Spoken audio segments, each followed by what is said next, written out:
Welcome to Lowcountry Lowdown. I'm Lindsay Hausman. On St. Helena Island, investigators are tracking down known associates or acquaintances of a man who was found dead in the road. At about 11 Monday night, deputies were called to Club Bridge Road near Seaside Road in reference to a man down. Once there, they found a 66-year-old man lying in the road who'd been shot. Investigators want to speak with anyone who may have been in contact with the victim in the hours leading up to his death.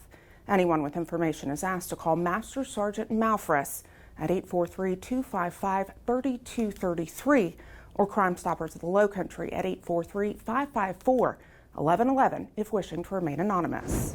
In Burton, a shooting leaves one man dead and another hurt. Shortly before 9 on Sunday night, deputies were called to Possum Hill Road for a report of shots fired.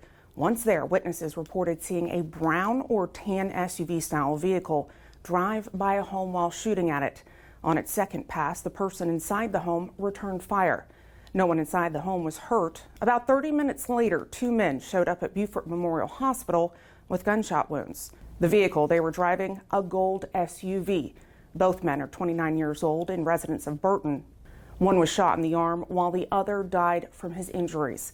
As the investigation continues, anyone with information is asked to call Sergeant Klein, 843-255-3430, or Crime Stoppers of the Lowcountry, 843-554-1111, if wishing to remain anonymous. Should you ever have information, even if it seems small, related to criminal activity in Beaufort County, we encourage you to report it, and there are several ways to do so. Our non-emergency dispatch line will connect you to our communications center. That number is 843-524-2777. On our website, BCSO.net, you can submit a tip. We've made it easy to access that form as it's on our homepage. And as always, Crime Stoppers of the Lowcountry is a great program. It's a way for you to provide anonymous information about criminal activity. There are 3 ways to submit information through Crime Stoppers. You can call, download the P3 Tips app, or submit a tip online. Beaufort County attracts millions of visitors each year, and a very popular destination, the beaches of Hilton Head Island. During the summer, the beaches on the island become crowded with locals and tourists alike. Shore Beach Service is responsible for the safety of all visitors, as well as the education of all beach ordinances. They are the folks you see on beach patrol and on lifeguard stands. During the peak summer season, Shore Beach Service reports an increase in people either getting lost on the beach or being separated from their parties. Staff says when you head out on the beach, look to see what beach marker you are at. This is helpful should there be an emergency or should you get lost.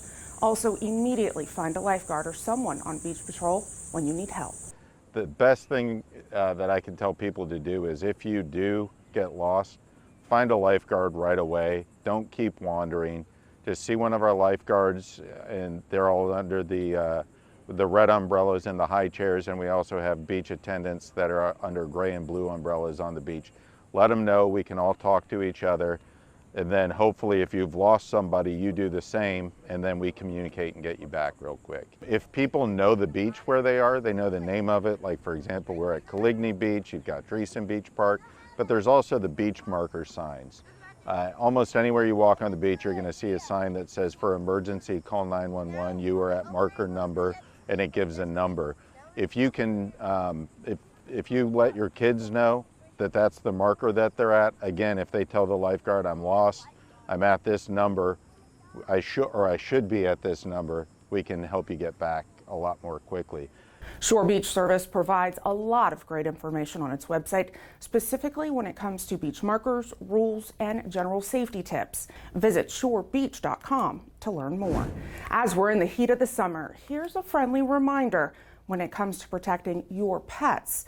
Never leave your pets in a parked car, not even for a minute. Temperatures inside a vehicle can quickly rise to dangerous levels. Here's an example.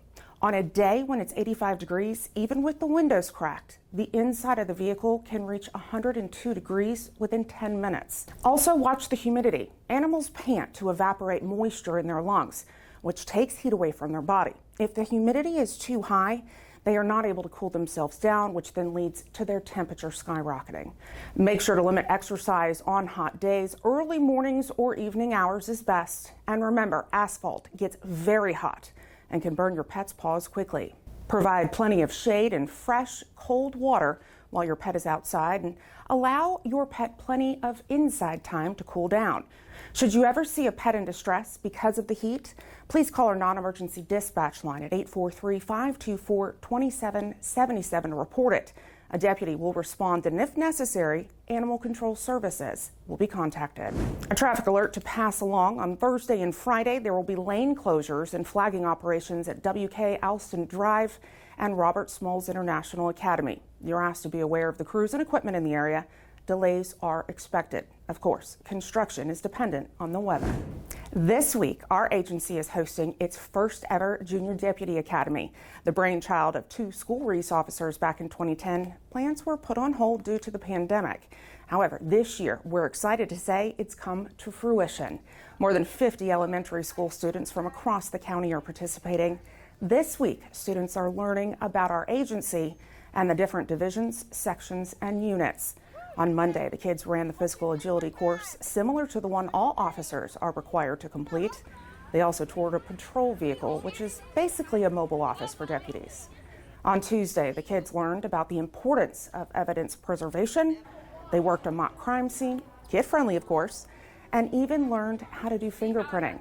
The fun didn't stop there. The Marine Patrol Unit and Motor Unit explained their roles while displaying their modes of transportation.